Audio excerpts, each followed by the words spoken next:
Recently, Hasan received a DMCA strike on Twitch for playing MasterChef.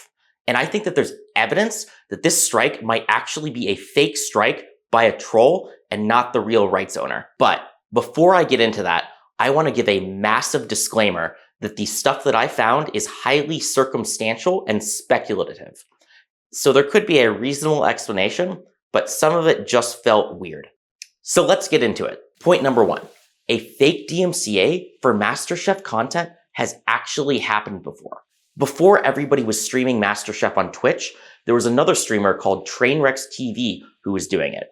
And he stopped doing it partially because he thought that he had received a fake DMCA from a troll group that was targeting him. Hasan himself is a pretty controversial streamer, so it seems like troll groups would be motivated to target him specifically as opposed to other less controversial streamers. Point two, the timing of it.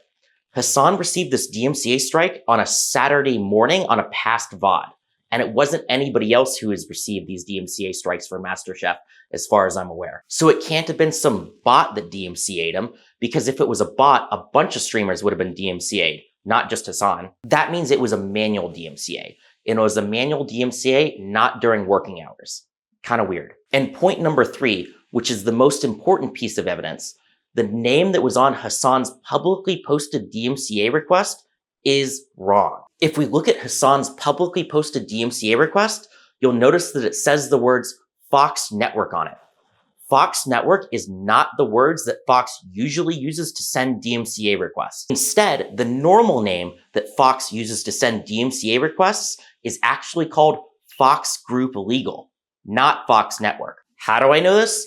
Well, there's a public DMCA database called Lumen Database, and it has all sorts of information about many DMCA requests that are sent to Google properties. And in this database, it is Fox Group Legal as well as Fox Network Group Incorporated that are the most common names for DMCA requests sent by Fox. It's not just Fox Network. I think that's weird. It's still possible that the request came from Fox. Maybe they just put in a different name there for some reason. Maybe it was a different group that sent the DMCA or somebody made a mistake. Or it could possibly be a copyright troll. So what now? Well, Hasan or somebody else needs to contact Fox directly just to ensure that the DMCA request was valid and on their behalf. Usually in a valid DMCA request, there's contact info in that request that you can use. Alternatively, there is a public database called the DMCA Designated Agency Directory, which has public contact info for these lawyers at these companies.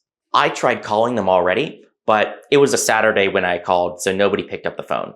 But maybe they'll be available later. Thanks for watching my video, and I just wanted to emphasize again that this is all pretty speculative. I just saw some stuff that looked weird to me, and I just think it needs more investigation. Thank you.